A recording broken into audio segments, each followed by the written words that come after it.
एक शख्स ने शादी के 20 साल की ज़िंदगी में कभी अपनी बीवी के पकाए खाने की तारीफ़ नहीं की। एक दिन जुम्मे के खुतबे में मौलवी साहब ने कहा कि अपनी बीवी की तारीफ़ किया करो। वो शख्स घर गया तो हर हर लुक़मे पर वाह वाह सुभान अल्लाह कह रहा था।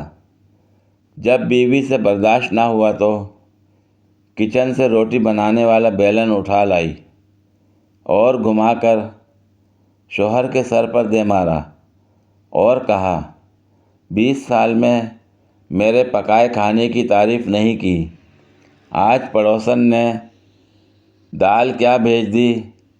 नवाब साहब की ज़बान नहीं थक रही थी तारीफ़ें करते हुए। कद्दी हंस भी लिया करो।